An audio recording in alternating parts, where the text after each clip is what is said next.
제가 목회를 한 17년, 담임 목사로, 담임 사역자로 목회를 한 지가 17년 정도 됐습니다. 이제 올 연말이 되면 꽉 차게 17년이 되는데, 제가 17년 동안 이 하늘바람교회 담임 목사를 하면서 통장에 제가 목사로 목회를 하면서 이제 벌고 저축한 돈이 현금 한 10억 정도 통장 잔고가 쌓였고, 우리 김포의 대장주 아파트 한 40평짜리에서 살고 있고, 그리고 앞으로 대장주 아파트를 한 채 더 살 계획을 가지고 있습니다. 승용차는 또 한 17년 목회하다 보니까 어떻게 벤츠하고 BMW 한 2대 정도를 갖게 되었습니다. 이게 지금 저의 모습이라고 한다면 이게 하늘바람교회 목사로서 영광이 되겠어요? 영광이 안 되겠어요? 이건 영광이 아니라 손가락질을 받겠죠. 저는 뭐 통장에 잔고도 없고 집도 대장주 아파트가 아니라 가장 오래된 아파트 정도인데, 그리고 자동차도 아주 평범하고 이제 소박한 자동차를 타고 다니고 있습니다. 만약에 목사가 목회를 해서 돈을 많이 벌었다, 목사가 목회를 해서 돈을 많이 갖는 사람이 되었다라고 하면 그 영광이 아니라 손가락질, 비난의 대상이 될 거예요. 우린 지난주 사람의 제1되는 목적은 하나님께 영광을 돌리고 그를 영원토록 즐거워하는 것이라고 말씀을 나누었습니다. 사람의 제1되는 목적은 하나님께 영광을 돌리는 것이에요. 하나님께 영광을 돌린다, 이 말의 속뜻은 이렇습니다. 이미 아담의 범죄로 타락한 사람은 하나님께 영광을 돌릴 수 없습니다. 하나님은 이미 그 자체로 완전하시고 온전하시고 충분하신 분이기 때문에 사람에게서 영광을 더 보태서 받을 이유가 없으십니다. 특별히 이미 죄인된 사람이 만들어낸 그 영광이라고 하는 것이 무슨 영광이 되겠어요? 그래서 사람의 제1되는 목적은 하나님께 영광을 돌리는 것입니다의 속뜻은 무엇이냐면, 하나님이 사람에게 영광을 주시고 사람은 하나님이 주신 영광을 마치 거울처럼 반사시켜서 하나님께 되돌려 드리는 것, 이게 사람이 하나님에게 영광을 돌린다라고 하는 속뜻입니다. 하나님이 사람에게 영광을 주시고 사람은 하나님이 주신 영광을 거울처럼 반사하여서 되돌려 드리는 것, 이 말의 더 깊은 속뜻은 뭐냐면 하나님은 사람에게 영광을 주신다는 거예요. 그래서 이 말씀에 비추어서 웨스트민스터 소유리 문답 제1번 질문을 다르게 바꾸어 본다면, 하나님의 제1되는 목적은 무엇입니까? 하나님의 제1되는 목적은 사람에게 영광을 주시고 사람에게 주신 영광을 되돌려 받는 것을 영원토록 즐거워하는 것이 하나님의 제1되는 목적입니다 라고도 우리는 바꾸어서 정의할 수 있어요. 하나님은 사람에게 영광 받기 위해서 사람에게 영광을 주십니다. 심지어 하나님은 사람에게 영광 받기 위해서 사람에게 영광과 은혜를 주시는 것을 오늘 하루가 아니라 영원토록 즐거워하시는 분이 하나님인 줄 믿습니다. 하나님은 이미 여러분들에게 영광을 주셨습니다. 우리 하나님은 이미 이주희 권사님에게 영광을 주셨습니다. 우리 하나님은 이미 이유진 자매에게 영광을 주셨습니다. 우리 하나님은 이주찬 이주연에게 영광을 주셨고요, 이문희 목사님에게 영광을 주셨어요. 한번 이 라인으로 한번 해봤어요. 네. 다 이주희 권사님 시작해서 이문희 목사님까지 이미 다 영광을 주셨어요. 그런데 우리는 내가 지금부터 받을 영광과 은혜에 더 많이 집중하고 더 많이 주목하고 있죠. 찬양도 있어요. 낮의 해처럼 밤의 달처럼 그렇게 살 수 없을까? 잘 아시죠? 우리 장년들은 잘 알고 있어요. 낮의 해처럼 밤에 그만해야 되겠어요. 네. 네. 아침부터 시험 드시면 이 자가 있습니다. 받을 사랑만 계수하고 있으니 예수여 나를 용서하소서. 그러니까 받을 사랑만, 내가 나에게 부어질 사랑, 나에게 부어질 은혜, 나에게 부어질 영광만 계수하고 계산하고 있으니 주님 나를 용서해 주십시오. 많은 사람들이 하나님이 이미 나에게 영광을 주셨는데 이미 나에게 주신 영광을 여러분 잊어버리고 앞으로 받아야 될 영광, 앞으로 받아야 될 은혜만 계산하고 살고 있다는 거예요. 명심하세요. 하나님이 이미 영광을 주셨습니다. 저에게는 돈이 없어요. 지난주에 야곱에게는 하나님이 카보드라고 하는 영광을 부어주셨더니 야곱이 재물을 많이 모으고 큰 부자가 되었어요. 하나님이 요셉에게 카보드 영광을 주었더니 요셉이 노예의 신분에서 이집트의 국무총리 영화로운 신분으로 아버지의 영광 카보드를 주셨어요, 여러분. 이 말씀을 하고 나니까 이 목사는 그럼 영광이 있는 사람이 없는 사람이에요. 물질도 없잖아요. 신분이 높은 신분, 영화로운 신분도 아니잖아요. 우리 각 사람들은 영광이 있는 사람이 없는 사람이에요. 야곱에게 물질을 주셨고 요셉에게는 신분을 주셨는데 우리는 아무것도 없잖아요. 그래서 어떤 이들은 근심을 해요. 나에겐 영광이 없으면 난 돈도 없고 신분도 없고 가진 것도 없고 나는 마치 영광이 없는 사람 같아요. 그런데 하나님의 카보드 영광이 어떤 사람에게 부어질 때 야곱에게는 물질로 나타났고 하나님의 영광 카보드가 어떤 사람에게 주어질 때 요셉에게는 신분, 부귀, 영화로 나타나는 거예요. 이 목사에게 아버지의 카보드 영광이 부어질 때 이 목사에게 하늘바람교회에게는 그 영광이 어떻게 나타날까요? 작년 재작년에 우리 성결대학교 신학대학교 교수님이 우리 하늘바람교회를 우연히 방문했어요. 저에게는 돈도 없고 집도 없고 좋은 자동차도 없고 인간적으로는 뭐 영광스럽다라고 할 것이 없지만 우리 하늘바람교회를 방문하신 그 신학대학교 교수님이 이렇게 이야기하셨어요. 제가 이 교회에 수련회를 하기 위해서 방문을 해서 이 교회를 처음 와봤고 처음 이야기를 듣고 처음 이 교회 주보와 자료와 여러 가지 이야기를 들으면서 서치를 해보았더니 요즘 공공신학 그리고 선교적 교회라고 하는 공적인 교회라고 하는 신학적인 어떤 주제와 이슈들이 있는데 마치 하늘바람교회는 공공신학 그 책 속에 있는 교회 같고 선교적 교회 공공 선교라고 하는 책 속에 있는 교회 같습니다. 이 교회가 너무 성경적이고 이 교회가 너무 복음적이고 이 교회가 이 시대에 하나님께서 새롭게 풀어내시고 있는 교회의 어떤 한 모습을 이 교회가 가지고 있습니다. 그리고 신학교 교수님이 이렇게 얘기하셨어요. 하늘바람교회 전체 이야기를 스케치하듯이 영상으로 찍어서 신학대학교에 보내주시면 대학원생들과 이 영상을 통해서 이 교회 이야기, 공공신학이 무엇인지 선교적 교회가 무엇인지에 대해서 같이 공부하는 시간을 좀 갖도록 하겠습니다 라고 영상을 부탁했어요. 물론 안 보내드렸죠. 네. 우리 이제 교회 일들이 많아서 미처 영상을 만들 틈이 없었어요. 이 하늘바람교회가 성경적인 교회라고 누군가가 이야기해 주었어요. 하늘바람교회가 복음적인 교회고 건강한 교회라고 그래서 신학교에서 신학생들을 가르치는 교수님이 진단하시고 이야기해 주었어요. 이게 하늘바람교회 영광이 되겠어요? 안 되겠어요? 하늘바람교회 영광이에요. 이 목사가 통장 잔고 10억을 가지고 있는 것보다 이 목사가 목회하고 있는 이 현장이 성경적인 교회라고 하는 이야기를 듣는 것이 이 목사에게는 꼭 필요한 영광인 거예요. 이 교회의 성도들이 영적으로 믿음이 장성한 그리스도의 분량에 이르고 있다라고 하는 이야기를 듣는 것이 이 목사에게 영광인 거예요. 이 교회가 영적인 복음의 예수 그리스도의 영향력, 세상적인 물질의 영향력, 세상적인 어떤 사이즈의 영향력이 아니라 예수 그리스도 복음의 영향력을 가지고 있다라고 하는 이야기가 나오는 것이 이 교회의 영광이고 이 목사의 영광인 거예요. 하나님이 이미 우리 하늘바람교회에게 영광을 부어주셨어요. 지난주 목요일날, 이제 수요일날, 목요일날 나주 하늘바람교회 이제 전도를 하러 갔습니다. 우리 이제 몇 사람과 나주 하늘바람교회 전도를 하러 수요일날 수요 예배를 드렸어요. 목요일날 전도를 했어요. 그리고 나주에서 목포가 불과 40분밖에 걸리지 않는다라고 한 이야기를 듣고서 자동차를 타고서 작년에 전도 여행을 했던 그 목포 지역에 들어갔어요. 그리고 한 두 군데 방문해서 우리를 섬겨주신 그분들에게 인사를 했어요. 이제 조그마한 식당들이었어요. 진짜 눈으로 보면 조그마한 식당인데 꽤 유명한 작지만 아주 강한 우리 하늘바람교회 같은 그런 식당이었어요. 식당 사장님이 저희를 보자마자 알아보더라고요. 진짜 너무 놀라워하시네요. 보자마자 알아보시더라고요. 못 알아볼 수가 없어요. 왜냐하면 그때 작년에 인상적이었거든요. 아주 시커멓고 떼국물 줄줄줄 흐르고 막 땀밖에 땀범벅이 된 사람들이 식사하러 왔으니, 그리고 식사를 하러 와서는 돈은 없대요. 그냥 한 끼 달래요.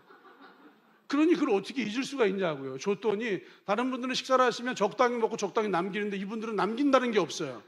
싹 설거지를 해야 할지 말아야 될지 이 정도로 맛있게 드시고 갔으니 어떻게 기억을 못 하겠냐고요. 눈가에 눈물이 촉촉히 맺히더라고요. 그분은 이야기를 듣고 보니까 너무 신실한 크리스찬이고 이제 신앙생활 잘하고 있고 본인도 선교회에 나가서 단기 선교를 하시면서 그때 풍경이 떠올라서 식사를 대접했다라고 이제 짧게 스치듯이 이야기해 주시더라고요. 두 번째 가게를 갔어요. 이분은 크리스찬이 아니에요. 예수 안 믿는 사람이에요. 천주교 교회를 다니시는 분이에요. 몇 번을 묻더라고요. 진짜 저 때문에 여기 왔어요? 예, 인사하고 싶어서 왔습니다. 진짜 그 멀리 경기도 김포에서 저 때문에 온 거예요. 예, 인사하려고 왔습니다. 물론 이제 나주 하늘바람교회 들렸다가 목포에 온 것이지만 우리의 목요일 날의 목적은 진짜 그분들을 만나기 위해서 간 거거든요. 그랬더니 그분이 운영하는 데가 편스토랑이라고 한 TV에도 나왔던 목포 홍어라면집이에요. 홍어. 목포에는 홍어라면이 있어요, 여러분. 네, 기억하시고 꼭 한번 가보세요. 네. 이제 가서 하늘바람교에서 왔다고 하면 마치 하늘바람교회 성도의 마음으로 여러분을 섬길 거예요. 얼마나 우리가 점심 식사를 늦게 하고 갔기 때문에 그 홍어라면집에서 새로운 홍어라면을 먹을 계획은 눈꼽만큼도 없었어요. 그런데 정민수 부목사님이 홍어라면을 태어나서 한 번도 못 드셔보셨기 때문에 그럼 한 그릇만 시켜서 정민수 목사님 먹는 걸 다 같이 삥 둘러앉아서 구경하고 있었어요. 그런데 그 사장님이 저희를 보더니 너무 감격을 해갖고 홍어 튀김 한번 드셔보세요. 그리고 홍어 숙성된 홍어회 드셔보세요. 홍어 애탕 드셔보세요. 서울 경기에서 먹는 홍어 애탕은 다 가짜예요. 홍어에 조금 넣어주고 홍어 넣고 끓인 거지 이건 오리지널 순수하게 리얼로 홍어에만 들어간 그 홍어 애탕 진짜 저도 처음 먹어봤는데 홍어 애탕이 얼마나 고소하고 기름지고 달달한지 이야 이게 천국이로구나. 할렐루야. 홍어에는 홍어 애탕이 있어요. 네. 한 상을 푸짐하게 차려주시더라고요. 그리고 인사하고 나오는데 저희를 그냥 보내지를 못해요. 얼른 가서는 카페에 가서 커피를 잔뜩 사서 올라가시면서 이 커피 드십시오. 그리고 한 8시 한 30분쯤 저녁이 됐는데 전화가 왔어요. 모르는 전화번호로. 그리고 목사님 잘 올라가고 계세요 하면서 저희가 잘 올라가고 있는지 안부를 전화해서 물으시더라고요. 그분과 전화통화를 하면서 느꼈어요. 이분이 목포에 있는 하늘바람교회 성도로구나. 여러분 이 이야기가 하늘바람교회에게 영광이 되겠어요? 안 되겠어요? 영광스러운 이야기죠. 한 사람이 복음을 듣고 이렇게 변화되고 있다면 영광스러운 이야기죠. 하나님이 이미 우리에게 주신 영광이 있어요. 받을 사랑과 은혜와 영광도 중요하지만 이미 주신 영광이 있다고요. 갔다 오면서 어느 권사님 이야기를 나누면서 그 권사님에게 영광이 임해 있더라고요. 자녀가 있는데 자녀가 너무 잘 됐어요. 자녀가 복을 받고 신앙생활을 하고 있고 예배 사역자가 되었고 학교에서 강의를 하고 있고 지금 자기 포지션에서 그 역할을 잘 감당하고 있어요. 그 권사님에게는 이미 자녀의 영광이 주어져 있더라고요. 어느 권사님 어머니에게 목숨 걸고 전도했대요. 야, 내가 오늘 마저 죽겠구나. 그래도 내가 어머니에게 복음 전하고 예수 전해야 되겠다 싶어서 옛날에는 마루가 있었는데 마루에 이렇게 엄마 하고 앉으면 맞아 죽을 것 같아서 도망갈 준비를 하고서 이렇게 몸은 문 쪽으로 이렇게 틀고서 엄마 나랑 같이 교회 가자 이렇게 얘기를 했다는 거예요. 그런데 어머니가 아무 말 안 하더라는 거예요. 그날 큰 이불을 꺼내서 이렇게 긴 그 어린 아이의 눈에 이렇게 긴 대바늘로 이불을 꼬매고 있었는데 엄마 나랑 교회 가자 하면 저 바늘 나를 찌르면 내가 죽을 수도 있겠다. 그 심정으로 일단 도망가야 되니까 엄마 나랑 교회 가자 했는데 이 대바늘로 계속 바느질만 하고 아무 얘기 안 하더라는 거예요. 그러더니 나 같은 사람도 교회 갈 수 있어? 그 얘기를 듣고서 엄마 그럼 교회 갈 수 있지. 그리고 이 권사님이 그 어린 날 바깥에 뛰어나서 너무 기뻐서 덩실덩실 춤을 춰 때리는 거예요. 춤을 춘 이유는 나도 이렇게 얘기하더라고요. 맞아 죽을 줄 알았는데 안 때려서 안 맞은 게 기뻐서 춤을 췄다고 하는데 그날 어머니 모시고 교회를 갔어요. 우리 하늘바람교회에서 가장 기도 많이 하시고 존경받는 신앙생활 하시다가 지금 천국에 이제 가셨죠. 그리고 그분의 영광은 뭐냐면요. 주변의 친구들에게 복음을 전하면 다 예수 믿었어요. 다 구원받았어요. 그 권사님 영광이 안 영광이에요? 영광이죠. 이미 우리에게 영광을 주셨다고요. 우리 이유진 자매에게 영광을 주셨어요. 우리 지원수 집사님에게 영광을 주셨어요. 이미 우리에게 주신 영광이 있어요. 그걸 찾으셔야 돼요. 그 영광을 가지고 하나님께 올려드리시는 거예요. 하나님은 이미 나에게 영광을 주셨고 그 영광을 되돌려 받는 것을 영원토록 기뻐하시는 분이 하나님이세요. 이 영광을 사모하시기를 우리 주님의 이름으로 축복합니다. 그런데 하나님은 그렇다면 이 영광을 누구에게 주시냐 이거. 이미 주셨는데 어떤 사람에게 영광이 있는데 어떤 사람에게 영광이 없는 것 같기도 해요. 하나님은 누구에게나 영광을 주시지만 아무에게나 영광을 주시지 않습니다. 누구에게나 영광을 주시지만 아무에게나 영광을 주지 않는데, 그래서 지난주에 우리는 이렇게 얘기했어요. 모든 착한 일을 하려는 사람들에게 하늘의 영광을 부어주신다고 고린도후서 9장 8절 말씀이 지난주에 선포해 주었어요. 모든 착한 일을 하려는 자들에게 하나님의 영광을 부어주신대요. 하나님이 누구에게 은혜와 영광을 주시느냐 하면 모든 착한 일을 하려는 자들에게 하늘의 은혜와 하늘의 영광을 부어주신다고 고린도후서 9장 8절에 정확하게 말씀해 주고 있어요. 우린 그래서 영광과 은혜를 사모하는 사람들이 모든 착한 일을 하려는 자들에게 하늘의 은혜와 영광을 부어주십니다 라고 말씀을 선포하고, 그런 말씀을 성경에서 읽으면 우리 마음 안에서 한 가지 마음이 쑥 올라와요. 이 사람의 마음이 흘러가는 길이에요. 사람의 마음은요, 진짜 누가 이렇게 해라라고 말하지 않아도요, 그 마음이 그냥 사람의 마음은 흘러가요. 모든 착한 일을 하게 하려는 자들에게 하늘의 영광과 은혜를 부어주십니다. 그러면 누가 시키지 않아도 나도 오늘부터 착한 일을 해야 되겠다. 하나님이 기뻐하는 일을 해야 되겠다. 하나님이 무엇을 기뻐하실까? 하나님이 좋아하는 일을 해야 되겠다. 하나님 무엇을 좋아하실까? 하나님께서 이루시고자 하시는 그 일을 해야 되겠다. 하나님이 기뻐하신 일을 찾아서, 하나님이 좋아하시는 일을 찾아서, 그 선한 일을 찾아서 하나님에게 기쁨이 되고자 그 일을 찾아서 한 번, 두 번, 세 번, 네 번 끊임없이 시도하고 몇 번은 잘 돼요. 잘 되는 것 같아요. 나에게 은혜가 임하는 것 같아요. 그런데 5번, 6번 실패하고 좌절하고 무뎌지고 잘 안 되고 속상하고, 착한 일이 아니라 정말 어두운 일을 하고, 선한 일이 아니라 죄 짓는 일을 하고, 주님 앞에 예배하고 기도하는 삶이 아니라 흥청망청 어두운 자리에 가서 쓰러져 있고, 이러면 이제 나의 삶이 망가지는 것 같아요. 신앙이 잘 안 되는 것 같아요. 또다시 마음에 다시 말하죠. 내가 다시 한번 마음 먹고 모든 착한 일을, 선한 일을, 주님이 기뻐하시는 삶을 살아야겠다라고 또 다짐을 하지만 또 한 번, 두 번, 세 번 잘 되다가 4번, 5번 또 무너지고 무뎌지고 실패하고, 아버지 기뻐하시는 자리가 아니라 아버지가 기뻐하지 않는 어떤 그 자리에 나가게 되는 것 같아요. 그럼 나중에는 이래지죠. 좀 나를 포장해, 바리새인처럼. 속은 이제 썩은 문드져 있는데 겉으로 회칠한 무덤처럼 뭔가 잘 하는 것처럼. 사람의 마음이 이렇게 흘러가요. 이게 사람의 마음이 그냥 흘러가는 길이에요. 사실은 잘 되지 않는 걸 알고 있죠. 나는 영광과 은혜를 받을 수 없는 사람이로구나. 모든 착한 일을 이렇게 할 수 없는 거 보니까. 나는 은혜를 받을 수 없는 사람이고 영광을 받을 수 없는 사람이고 하나님이 기뻐하는 삶을 살 수 없는 사람이로구나. 사실은 이것은 굉장히 좋은 발견이에요. 나는 영광을 받을 수 없는 사람이로구나. 나는 은혜를 받을 수 없는 사람이로구나. 나는 하나님이 기뻐하는 삶을 살 수 없는 사람이로구나. 나는 죄를 지을 수밖에 없는 사람이로구나. 모든 착한 일을 하게 하려는 자들에게 하늘의 영광을 부어주시는데 나는 착한 일을 할 수가 없기 때문에, 선한 일을 할 수 없기 때문에 아버지의 영광과 관계없는 사람이로구나. 여기까지 오는 것은 정말로 잘 온 거예요. 그래서 나는 안 되는 사람이니까 예수님 믿어야 되겠구나. 나는 안 되는 사람이니까 예수님으로 말미암아 그 모든 착한 일을 감당하지 않았지만 감당한 자로서 이 땅을 살아야 되겠구나. 그 예수님에게 나올 수 있으면 너무나 복이 되는 삶인데, 나는 안 되는 사람이로구나. 여기까지만 도착을 해서 나는 안 되는 사람이로구나. 나는 뒤로 물러가 멸망을 당한 자의 위치에 그냥 빠지고 들어가 버려요. 혹은 포장하고 바리새인의 삶을 살아버려요. 이게 사람의 마음이 그냥 흘러가는 길이에요. 모든 착한 일을 하게 하는 자들에게 그러면 착한 일을 해야지라고 흘러가 버려요. 여러분 명심하세요. 사람의 마음이 흘러가는 길이 있습니다. 가만히 있어도 이 마음은 그렇게 흘러가요. 가만히 있어도 그 마음이 흘러가는 길을 따라서 살면 뒤로 물러가 멸망을 당하시는 거예요. 주님은 우리에게 그런 삶을 요구하지 않으세요. 요한복음 8장 말씀 보시면 아주 유명한 여인이죠. 간음하다가 현장에서 붙잡힌 여인의 이야기가 나옵니다.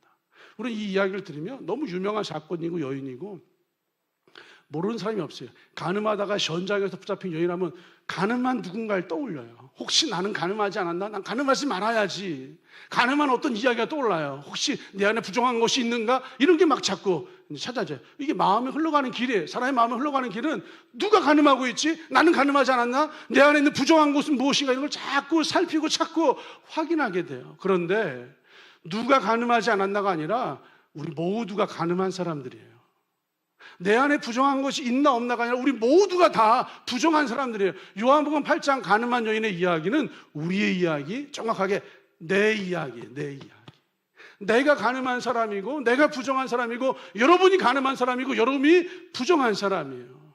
하나님께서는요 우리를 하나님 예수님의 신부라라고 말씀하셨어요. 이 여인이 누구예요? 누군가의 신부 아니에요, 여러분. 누군가의 신부, 누군가의 여인이에요. 우리 믿는 자들 성도 그리스도인은 예수님의 신부예요. 여러분, 가늠한 게 뭐예요? 신부는 신랑만 바라보는 거예요.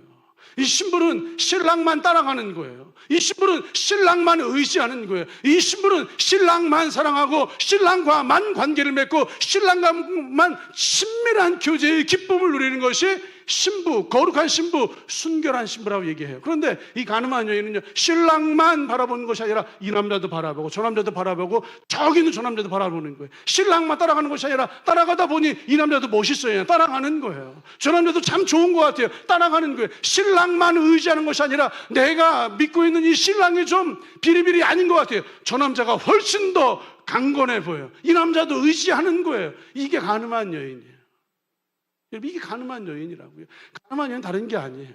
신랑만 바라보고 신랑만 따라가고 신랑만 의지하고 신랑과만 사랑하는 관계를 맺어야 되는데 다른 남자도 바라보고 다른 남자도 따라가고 다른 것들, 그 다른 것에 주목하는 사람이 가늠한 사람이에요, 여러분. 그래서 우리 모두는 요한복음 8장 말씀에 비춰볼 때 다 가늠한 사람들, 다른 것에 주목하고 있어요. 다른 것을 바라보고 있어요. 다른 것을 따라가고 있어요. 다른 것을 의지하고 있어요. 다른 것을 사랑하고 있고 다른 것에 더 많은 시간들을 우리가 보내고 있다고요. 다른 것이 있단 말이에요. 신랑, 오직 예수가 아니라 다른 것이 있다고요. 그 옛날 종교개혁자 루터가 뭐라 그랬죠? 오직 성경이에요. 근데 우리는 오직 성경 플러스 다른 게 있다고요. 오직 믿음이에요. 오직 믿음 플러스 다른 게 있다고요. 오직 은혜예요. 그런데 오직 은혜 플러스 다른 게 있다고요. 이게 가늠한 여인이었어요. 바로 우리의 이야기죠. 구약 성경 안에도 이 가늠한 사람이 있어요. 아니, 구약 성경에 참 많은 사람들이 다 가늠을 했어요. 신랑 되시는 예수님 말고 다른 것을 바라보고 따라가고 의지하는 다른 사람들이 구약 성경 안에 참 많이 있습니다. 그 중에서 가장 대표적인 사람이 여로보암이라고 하는 왕이에요. 여로보암은 그냥 악한 사람, 다른 것을 따라간 사람의 대명사예요. 여로보암은 하나님만으로 충분하지 않았습니다. 그래서 다른 것을 바라보았어요. 하나님으로 충분하지 않아서 다른 것을 따라갔어요. 뿐만 아니라 여로보암, 나 한 사람의 죄가 아니라 이스라엘 백성을 미혹하고 이스라엘 백성들에게 가르치고 이스라엘 백성을 이끌어서 이스라엘 백성들이 다른 것을 바라보게 만들었어요. 그래서 하나님이 성경 안에서 제일 많이 등장하는 말 중에 하나가 여로보암의 길을 걸어갔더라. 누가 악한 짓을 하잖아요. 그럼 하나님 여지없이 말씀하세요. 여로보암의 길을 걸어갔더라. 누가 불순종하잖아요. 여지없이 말씀하세요. 여로보암의 길을 걸어갔더라. 누가 패역하여서 멸망할 지경이 되잖아요. 여지없이 주님께서 선포하세요. 여로보암의 길을 걸어갔더라. 도대체 여로보암이 무슨 나쁜 짓을 했길래 사람을 죽이고 몹쓸 짓을 한 게 아니라 여로보암은요, 하나님을 주목하고 바라보고 따라가야 될 이스라엘 백성들에게 다른 것을 보게 만들었어요. 다른 것을. 여러분, 솔로몬이 죽고 이스라엘 남유다, 북이스라엘 남과 북으로 이제 분열되었습니다. 마치 대한민국이 이제 남쪽과 북쪽으로 이제 분열이 된 것처럼 이스라엘도 남유다, 북이스라엘 두 개의 나라, 두 개의 왕국으로 갈라졌어요. 남유다는 르호보암이 왕이 되었고 북이스라엘은 이제 여로보암이 왕이 되었어요. 그런데 하나님이 이제 아히야 선지자를 통하여서 여로보암에게 말해주었습니다. 너가 순종하면 다윗과 같이 너의 집이 견고하게 설 것이고 너가 순종하고 다윗의 길을 따라오면 이스라엘이 영원토록 견고할 것이다. 이 아히야 선지자를 통해서 하나님이 여로보암 왕에게 주신 말씀이에요. 너가 순종하면 다윗의 길을 걸어오면 너의 집이 이 북이스라엘이 견고하게 설 것이다. 이걸 알고 있었어요. 근데 여러분, 머리로 믿는 믿음하고요, 그 믿음이 마음에서 이루어지는 믿음은 하늘과 땅 차이예요. 머리로 믿는 사람들의 안타까움과 속상함은 뭐냐면 그 자신마저 속인다는 거예요. 머리로 많이 알다 보면 내가 마음으로 믿는지 알아요. 여러분, 믿음은 성경에 써 있잖아요. 뭐라고 써 있죠? 마음으로 믿어 의에 이르고, 머리로 믿어 의에 이르고, 생각으로 믿어 의에 이르고, 공부해서 믿어 의에 이르는 것이 아니라 성경의 진리는 명확해요. 마음으로 믿어 의에 이르고. 그래서 머리로 많이 알다 보면 내가 믿는다는 착각을 자기 스스로도 해요. 그리고 누군가가 저 사람이 많은 똑똑한 이야기를 하면 저 사람 정말 믿음 있는 사람이라고 주변 사람들도 착각을 해요. 그런데 마음으로 믿지 않는 사람들은 특징이 있어요. 상황을 만나잖아요. 그럼 흔들려 버려요. 마음으로 믿지 않는 사람들은 상황을 만나잖아요. 그러면 자기의 방법, 자기의 길을 걸어가요. 여로보암이 하나님 말씀에 대해서 알고 있었어요. 여로보암이 하나님 나에게 주신 말씀도 알고 있었어요. 여로보암이 남유다 북이스라엘 하나님의 뜻이 무엇인지를 정확하게 알고 있었고, 제사법, 아버지의 말씀, 속죄법 정확하게 알고 있었어요. 그런데 하나님이 세워서 북이스라엘 왕이 되었음에도 상황을 만나버려요. 절기가 되고 예배하는 날이 되니까 그 시절에는 성전, 오늘날 우리식으로 말하면 교회가 남유다의 예루살렘에만 교회가 있었습니다. 예루살렘에만 교회가 있는데 절기가 되니까, 예배 때가 되니까 북쪽 이스라엘 백성들이 예루살렘으로 다 올라가서 예배를 드리고 제사를 하고 기도를 하고 말씀을 듣고 북이스라엘로 내려온단 말이에요. 이런 상황을 여로보암이 딱 만나버려요. 상황을 만났을 때 마음으로 믿지 않는 사람은 흔들려 버려요. 마음이 자기의 길을 걸어가고 자기의 방법을 만들어버려요. 그래서 여로보암 왕이 머리로만 알고 믿고 있었기 때문에 마음에서 믿음이 이루어지지 않자 여로보암이요, 이 상황 앞에서 베델과 단에다가 제단을 쌓습니다. 산성을 만들어요. 베델과 이제 그 단에다가 산당을 짓고 여기가 성전이니 여기서 예배하시오. 그리고 그 산당에다가 금송아지를 만들어요. 그리고 이렇게 말합니다. 너희를 애굽 땅에서 인도하여 낸 신이다. 여호와 하나님이다. 열왕기상 18장에 이렇게 얘기를 해요. 너희를 애굽 땅에서 인도하여 낸 여호와 하나님이다. 출애굽기에도 모세가 시내산에 올라갔을 때 아론과 백성들이 이렇게 얘기했어요. 금송아지를 만든 다음에 너희를 애굽 땅에서 인도하여 낸 여호와 하나님이다. 여로보암의 이 이야기는 백성들의 마음을 울렸어요. 왜 울렸냐면 그들도 알고 있었어요. 그 옛날 모세 때에도 금송아지를 여호와 하나님이라고 불렀던 역사적인 전승이 있어요. 이게 왜곡되고 잘못된 전승인데도 이스라엘 백성들은 금송아지가 여호와 하나님이로구나 착각을 일으키게 만들었어요. 한마디로 여로보암은요, 이스라엘 백성들이 하나님을 주목하게 만든 것이 아니라 다른 것을 보게 만들었다고요. 간음하게 만든 거예요. 여로보암의 죄는 다른 것을 바라보게 만드는, 요한복음 8장 이 여인의 죄는 다른 것을 따라가는, 오늘 우리 안에 다른 것을 바라보고 다른 것을 주목하는 그런 죄가 우리 안에 있을 수 있다고요. 이 시대가 그래요. 이 시대가. 여러분, 요한복음 8장의 여인과 여로보암과 혹시 다르지 않나 이런 생각을 할지도 모르겠어요. 우리 미국에서 가장 영향력 있는 10대 목사님 중에 한 분이 프랜시스 첸이라고 하는 목사님이세요. 아시아계 목사님이신데 백인들을 제치고 미국에서 가장 영향력 있는 10명의 목사 중에 1인으로 선정이 됐어요. 이 프랜시스 첸 목사님이 우리는 무엇에 흥분하는가라고 하는 주제로 말씀을 전했어요. 그분에 이제 설교를 녹취를 했어요. 짧아요. 제가 읽어드릴게요. 우리는 이런 시대를 살고 있습니다. 사람들이 특정 설교자나 워십팀에 열광하는 그런 시대 말입니다. 우리는 이런 시대를 살고 있습니다. 사람들이 특정한 설교자나 특별한 워십팀에 열광하는 시대를 살고 있습니다. 그 워십팀이 거기에 온대 라는 말을 들으면 그냥 막 흥분되는 그런 시대 말입니다. 프랜시스 첸이 이렇게 얘기해요. 저는 그런 것들이 매우 잘못됐다고 생각합니다. 왜냐하면 우리가 예수님의 피와 살을 기념하는 것에는 흥분하지 않고 다른 것에 흥분하는 것입니다. 우리가 예수 그리스도의 피와 살을 기념하는 예수 그리스도 그 복음에는 흥분하지 않고 다른 것에 흥분하는 것입니다. 이거 뭔가 문제 있는 거 아닙니까? 여러분, 특별한 워십팀이 온대요. 특별한 설교자가 온대요. 우리도 그러지 않아요? 진짜 유명한 설교자가 우리 하늘바람에 온다고 하면 우우 하면서 막 몰려올 거예요. 특별한 워십팀이 어떤 유명한 연예인이 온다고 하면 구름처럼 막 몰려올 거예요. 프랜시스 첸 목사님은 그런 것들에는 흥분하면서 예수 그리스도 피와 살과 복음에는 흥분하지 않고 있습니다. 이거 뭔가 이상한 거 아닙니까? 다른 것에 흥분하고 있다고요. 다른 것에 주목하고 있다고. 예수 그리스도 그 복음으로 충분하지 않고 예수 그리스도 복음 플러스 다른 것, 나를 흥분시키는 그 다른 것, 나의 감각을 깨우는 그 다른 것. 그래서 이 시대의 많은 무브먼트 운동성들을 보세요. 이제 변형된 세대주의가 시한부 종말론을 만들었잖아요.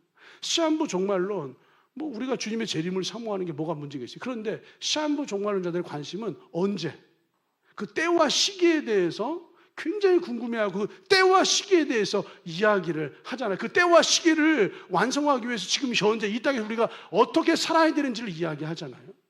그 때와 시기가 뭐가 중요해요? 그 때와 시기에는 주목하고 그 때와 시기에는 흥분하면서 그 예수 그리스도이신 그분의 복음과 말씀 그 자체에는 아무런 흥분이 없어요. 그래서 그게 이상한, 그게 다른 거라고요. 오래전 할바람 교회 이제 목회 초기에 장의자였었는데요. 어느 부부가 이제 우리 교회 등록을 했어요. 그리고 이제 할바람에서 예배를 드리고 예배를 드린 다음에 그 부인이 장의자에 이렇게 늘어져 있는 거예요. 막 딱 사람 힘이 쫙 빠져서 막 쫙 늘어져 있어요. 제가 어디 불편하세요라고 했더니 남편분이 목사님 그냥 놔두시면 됩니다. 그래서 왜요? 그랬더니 지금 성령에 취한 거예요. 예배 드릴 때 성령에 취했다는 거예요. 그래서 이 시대의 어떤 교회들은요, 예배 드릴 때 성령에 취함, 성령에 취해요. 어떤 사람들은 예배 드릴 때 성령에 취함에 굉장히 주목하고 반응하고 그런 현상들이 일어나는 그 자리를 막 흥분을 해요. 그게 뭐가 중요해요? 그게 뭐가 중요하냐고요. 왜 그런 것들에는 흥분하죠? 예수 그리스도 그분에게 흥분하셔야죠. 우리 이제 그 케네스 해긴이라든지 베닌이라든지 미국에 이제 신사도 운동을 하는 분들 깔깔거리는 거룩한 웃음이라는 게 있어요. 뭐 이게 제가 이제 영상을 보니까요, 그냥 이렇게 웃잖아요. 그러면 이 앞에 사람이 갑자기 다 막 박장대성 막 웃어요. 이 목사님이 지나가면서 왜 안 웃지? 막 웃는 거예요. 이게 거룩한 웃음이라고 해서 성령이 나타나는 증거예요. 딱 이렇게 막 웃어요. 영상에 이렇게 있더라고요. 제가 보세요. 그런데 사람들이 여기에 반응을 해요. 그런 현상들이 일어나면 성령이 임재했다라고 생각을 해요. 사람들이 이런 거에 흥분을 해요. 막 기도를 할 때 오순절 마가다락방이 진동한 것처럼 빌보 감옥에 진동이 일어난 것처럼 기도를 할 때 우리의 몸에 막 진동이 막 일어나요. 진동이 일어나고 뭐 느껴져요.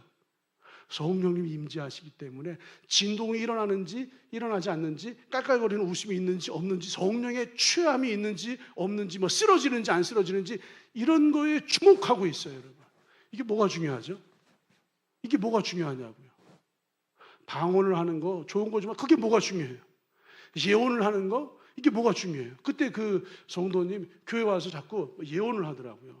우리 집사님 하면서 제가 하나님 집사님이 따로 주신 말씀이 있는데 이사해서 보시면 집사님 식당에서 우리 권사님들하고 집사님하고 조금만 이렇게 몰래 얘기하고 있어요. 그래서 제가 우리 권사님한테 물어봤어요. 권사님 뭐라 그랬어요? 저분이 기도하는 중에 저에게 하나님 이런 말씀을 주셨다고 막 얘기를 해주시더라고요. 제가 따로 불렀어요. 우리 교회에서 예언, 개인 예언 막 이런 거 안 합니다. 딱 이제 단절을 했어요. 그랬더니 자꾸 그걸 막으니까 교회를 이제 떠나시고 나가시더라고요. 그게 뭐가 중요하죠, 여러분? 그런 게 뭐가 중요하냐고요. 그건 중요한 게 아니라 하나님이 다양한 은사들 중에 어떤 한 가지 형태로 드러나는 형태일 뿐이에요. 우리가 주목하고 우리가 반응해야 될 건 오직 예수 그리스도. 그분의 말씀, 그분 자체를 사모하셔야 돼요. 다른 것에 반응하는 게 가늠한 여인이었어요.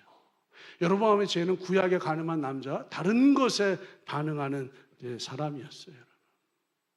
우리 예수님은요, 이 가늠하던 여인의 삶의 방식을 완전히 바꿔주셨습니다. 삶의 방식이 바뀌어야 돼요. 복음은, 은혜는 우리의 삶의 방식을 바꿔요.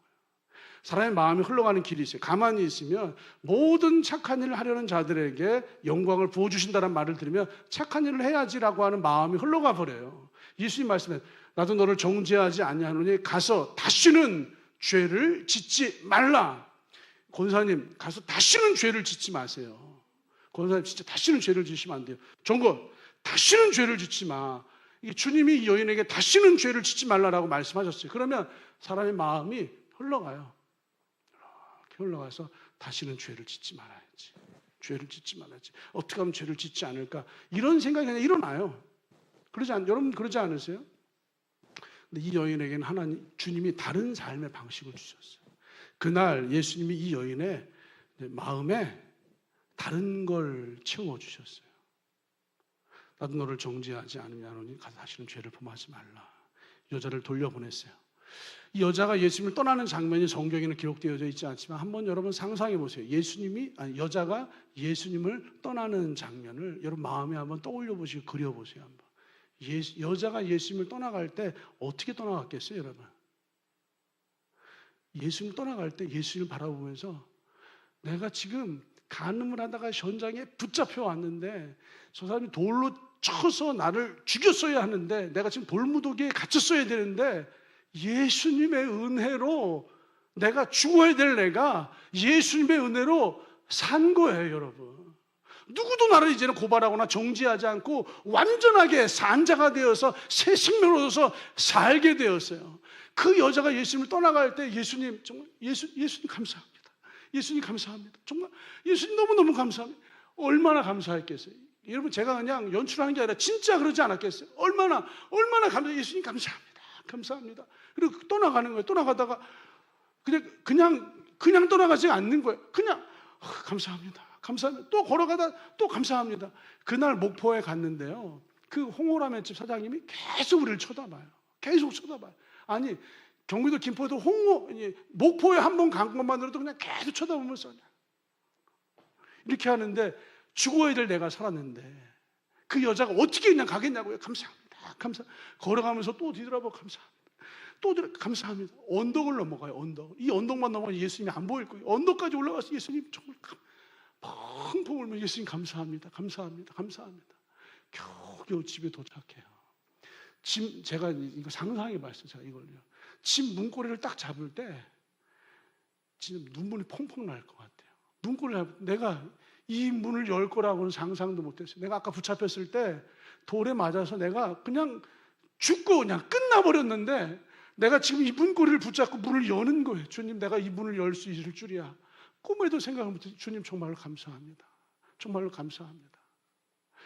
그날 밤에 이제 침대에 누워서 잠을 자는 거 아니에요.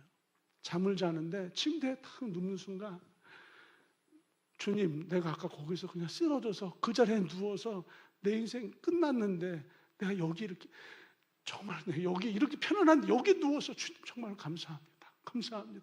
진짜 이거 말로 표현할 수가 없는 거예요. 감사합니다. 제가 이걸 상상하는데 그 다음날 아침에 눈을 떴어요.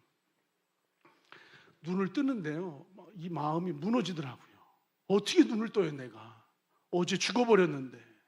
내가 어떻게 눈을 떠서 지금 일어나냐고요. 어제 돌에 맞아서 그냥 죽어버렸는데 그걸로 끝났는데 내가 아침에 눈을 뜨는 거예요.